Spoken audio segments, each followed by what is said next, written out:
Hello and welcome to my channel. My name is Corey and this is Hey Let's Make Stuff. Today we are crafting with the Cricut. This video is sponsored by Cricut today and I'm going to be using Cricut products for this project. I really love crafting with my Cricut for the holidays. I like making all sorts of gifts and I especially like making home decor. So today we're going to be making these cute Scandinavian style holiday homes using iron-on vinyl, our Cricut, and the Easy Press Mini. I've included everything you need to make this project in the description below, and you can also head to my blog for a full written tutorial. Okay, are you ready to get crafting? Let's get started.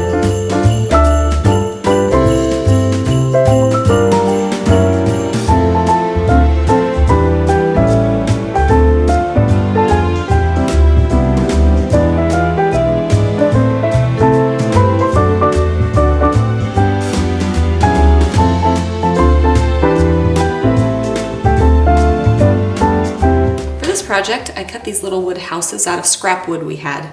I just used my chop saw and then sanded them down to make the edges less sharp. You can also buy woodblock houses from online retailers if you don't want to make them yourself. Now we need to measure our houses. So grab a little piece of paper and a pen and your tape measure. And first measure the width of your house. This one is 5.5 inches.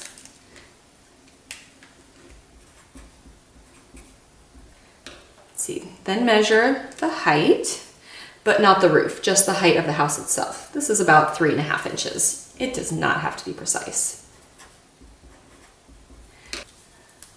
And then measure from the top of the roof to the top of the house. So this is about 2.5 inches as well.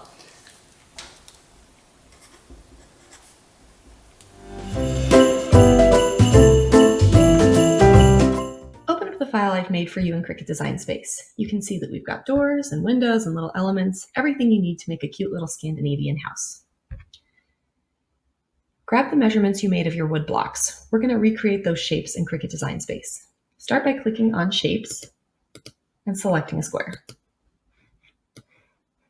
From here, click the lock in the bottom corner so that you can scale the dimensions independently. The width of my house is 5.5 inches and the height is 3.25 inches. You can enter whatever your dimensions are. Then let's create a triangle for the roof. Before you click that little lock, change the height to the height of your roof. Mine is 2.5 inches tall. And then click the lock and enter the width. Mine, like my house, is 5.5 inches wide. We'll create the size you need to add to the top of your house. This gives us a template that we can use to figure out how big our windows and doors and elements need to be. I suggest copying and pasting the elements instead of dragging them. That way you can use them more than once if you'd like. So let's start with a door. I'm going to select this one here. I'm going to copy and paste it and add it to my house. Let's see.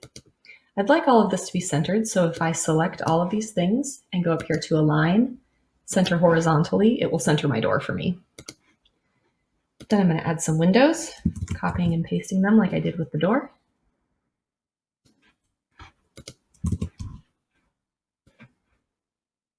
I'd like these to be aligned as well, so if I click both of them and go up here to align, I can center them vertically just to make sure that they're aligned with each other. I think we also need a little element at the top, so let's add a heart. Again, you can center it if you'd like. From here, select all the elements of your house. I'm going to select the heart and the windows and the door, and then I'm going to click Weld. This will make sure this all cuts as one piece and makes it super easy to iron onto the house. You can delete your house template here, and you're just left with what you need to cut. Follow the same process for all of the other houses.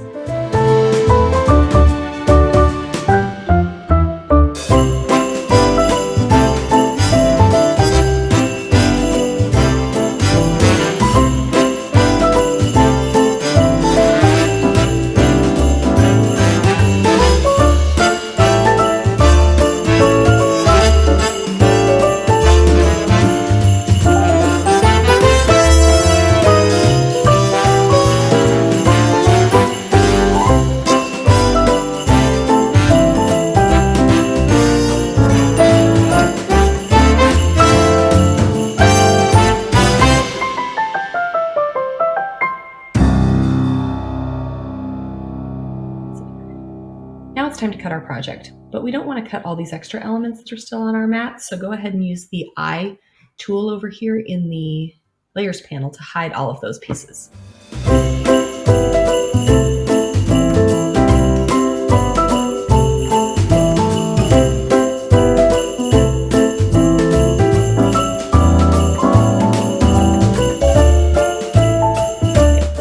Double check that you still have your 5 pieces showing and hit make it. In the prepare screen, you're going to want to mirror your iron-on vinyl so that when you iron it onto the houses, it faces the correct direction. Then click continue. In the make screen, set your material to iron on, make sure you have your fine point blade loaded, and you're ready to cut. Place your iron-on shiny side down on the mat. Then, insert your mat into your Cricut.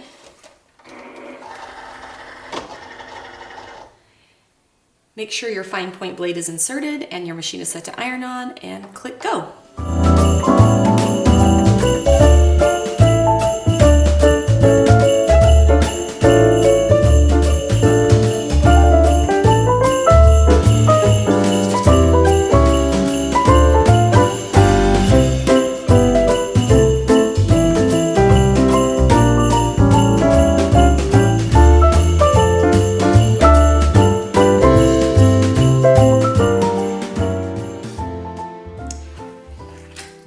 Now it's time to weed our iron on.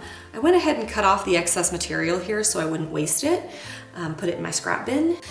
To weed your iron on, start in the top corner, lift up, and peel back the excess vinyl.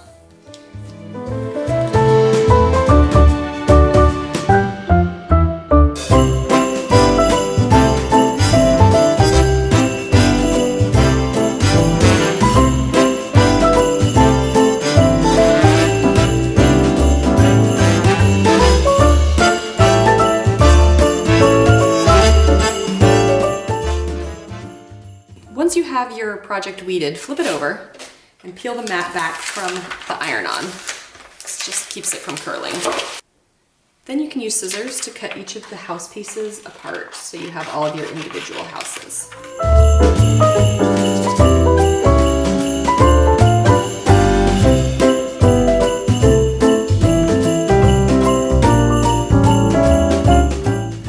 Place your wood block down on your easy press mat and place the iron-on vinyl on top of it.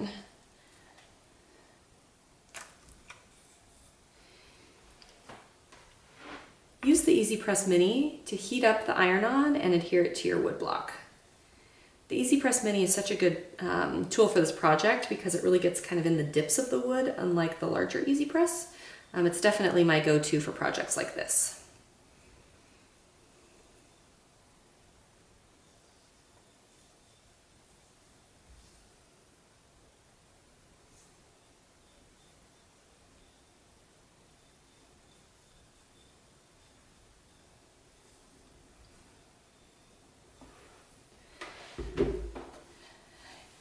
To really make sure that my project sticks well to the wood, I will often take a small piece of cotton fabric and kind of press the iron-on vinyl into the wood. When it's still warm, this really helps it adhere a little bit more to that uneven surface. Just be careful, it's really hot. Once it's cooled a bit, peel back the carrier sheet.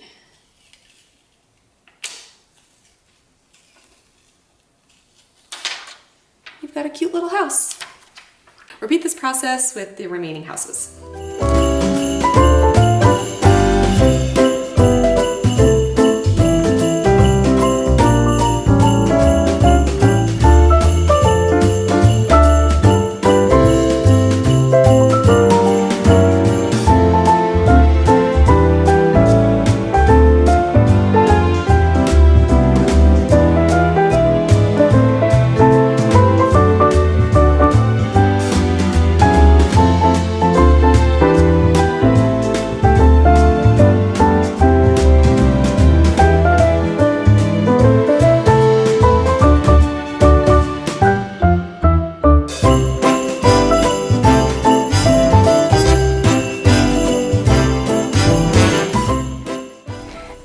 have it. We have just crafted these adorable little houses for the holidays.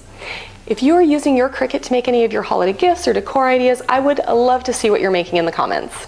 And of course, if you have any particular questions about this project, ask them in the comments. I will be happy to answer them. If you haven't already, subscribe to my channel for more Cricut crafts, and I will see you for the holidays.